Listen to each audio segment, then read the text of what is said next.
Hello everyone, and welcome back to Teen Lives Matter. Today we're talking about something that a lot of us struggle with, but it might not be comfortable saying out loud. It's okay to not be okay. Yeah, I said it.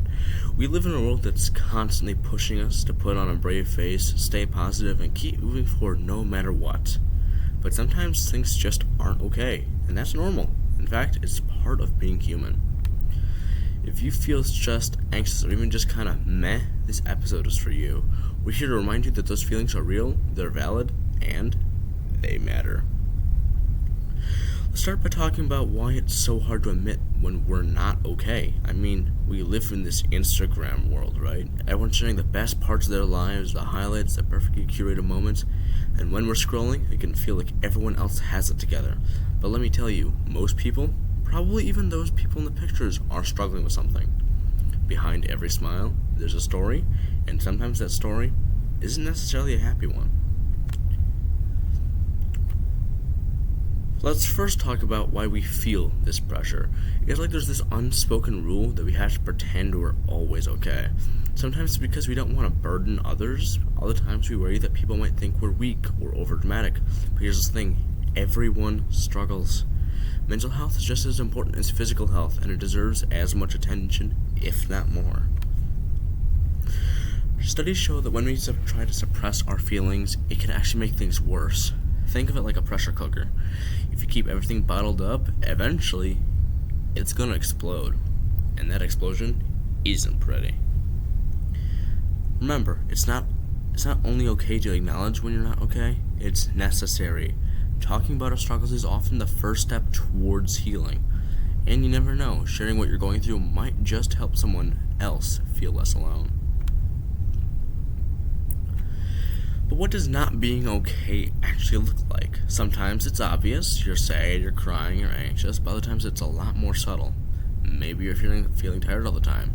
You're losing interest in things you usually love. Maybe you're more irritable, or you're struggling to focus. These are all signs that something's off, and ignoring them can make things worse over time. Knowing these signs are essential, because when we're aware, we can start to figure out what might help us feel better. And sometimes that means reaching out to friends, family, or even professionals. Remember, seeking help does not make you weak. It makes you strong because you're taking steps to take care of yourself. So what can we do when we're not okay? Well, if you've recognized it, now what? What can we actually do to feel a little bit better? I mean, you could talk it out.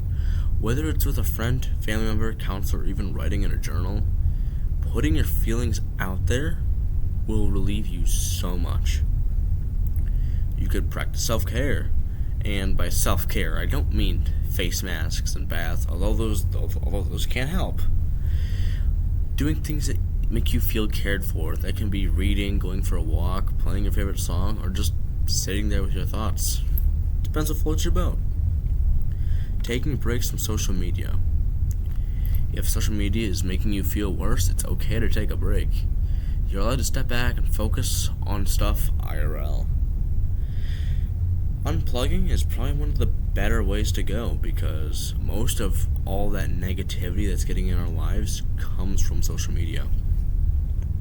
And being patient with yourself. Healing is never instant. Some days will be better than others, and that's okay. Be gentle with yourself during this process.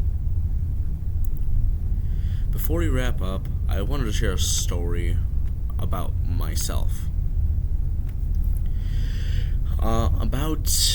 I'd say it's about 2 months ago, I broke up with a girlfriend of mine. I thought I was doing fine for a few weeks. I didn't know what was happening. I didn't want to play video games. I didn't want to listen to music. I just didn't want to do anything. I lost will to go work out in the school gym. I started sleeping a lot more in my classes. I was not doing okay. Then I met up with a few of my friends. They obviously figured out that I wasn't doing the best, so we kind of talked about what was happening and whatnot, and they helped me through it.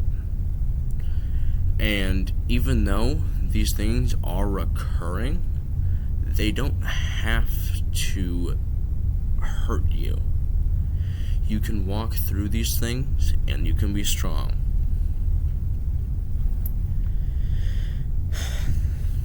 And my story is just one example on how we all go through things that are difficult in our lives. Some people go through things that are worse. Some people go through things that are easier. It's being human. And that brings us to the end of today's episode.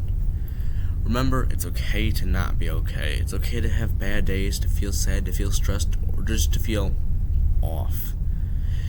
The most important thing is to recognize, talk about, and find healthy ways to cope with it.